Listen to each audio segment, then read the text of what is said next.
Deep in the bowels of an ancient monastery, an old monk sat hunched over a stack of dusty tomes. The flickering candlelight cast eerie shadows across the pages as he pored over the forbidden texts. For years he had studied the Apocrypha, those ancient books of the Bible that had been deemed too dangerous for the masses. As he delved deeper into the mysteries, he began to uncover a dark and twisted world that had been hidden from view. It was a world of forbidden knowledge, of secret rituals and unspeakable horrors, a world where the very fabric of reality seemed to twist and bend, revealing glimpses of unspeakable entities lurking just beyond the veil. And yet the monk could not tear himself away from these forbidden texts. With every page he turned, he felt a strange sense of power coursing through his veins, as though the knowledge within was slowly transforming him into something more than human. As the days turned to weeks and the weeks turned to months, the monk grew increasingly obsessed with the Apocrypha.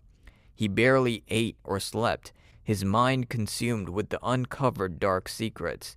And then, one day, he simply vanished.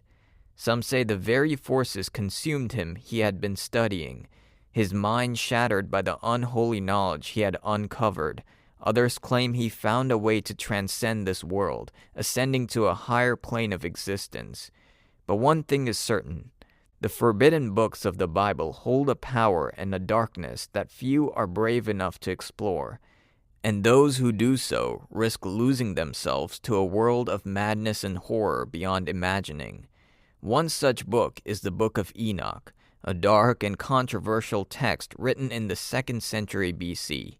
It tells the story of the fallen angels, known as the Watchers, who defied God and shared forbidden knowledge with humanity, leading to a world of chaos and destruction. Despite its intriguing content, the Book of Enoch was banned by the early Christian Church and excluded from the official Bible canon.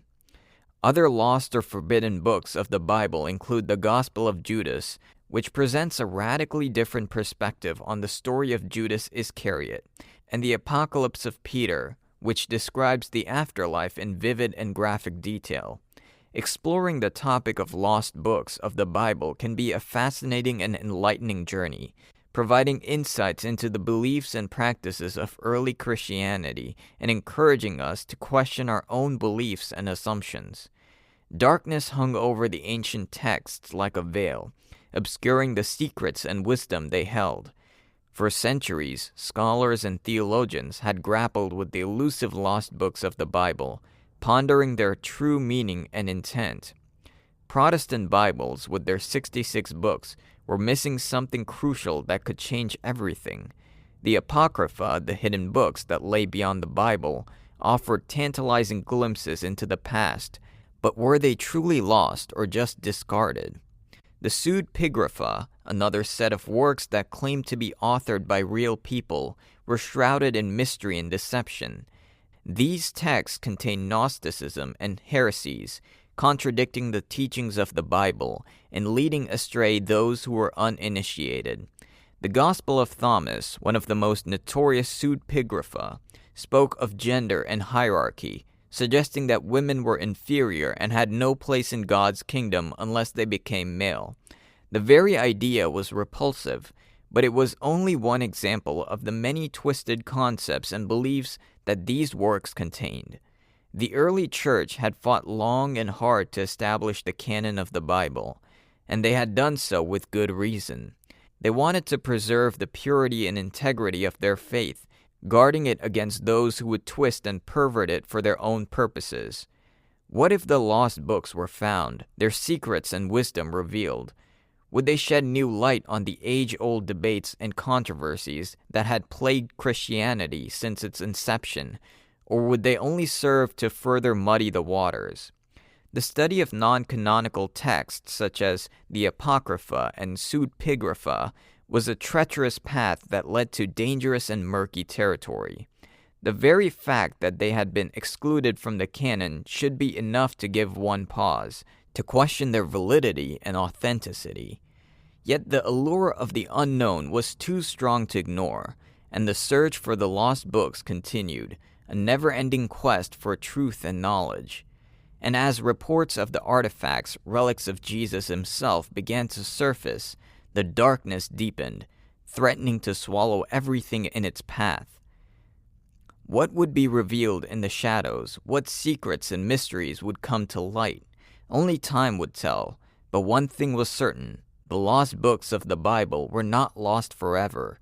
They lurked in the shadows, waiting to be discovered, waiting to unleash their secrets upon the world. The shadows of the past hold many secrets, and the lost books of the Bible are but a small part of the vast tapestry of Christian history. Many other texts have been overlooked or forgotten, their wisdom and insights lost to time. One such text is the Book of Enoch, which was once considered part of the Hebrew Bible and was highly regarded by early Christians. The book describes Enoch's journey through the heavens, encounters with angels and demons, and prophetic visions of the future. The Book of Enoch was eventually excluded from the canon of the Bible, but it remains an important source for understanding the beliefs and practices of early Jewish and Christian communities. Another text that deserves more attention is the Gospel of Mary, which contains Mary Magdalene's account of Jesus' teachings and his resurrection. This gospel challenges traditional views of women in the early church and provides a different perspective on Jesus' life and ministry. The Acts of Peter is another lesser-known text that tells the story of the Apostle Peter's travels and miracles, including his encounter with a talking dog and his miraculous escape from prison. These texts, along with many others, offer valuable insights to the beliefs and practices of early Christians and the rich cultural and historical context in which they lived. As we continue to explore the mysteries of the past, we must approach these texts with an open mind and a willingness to learn.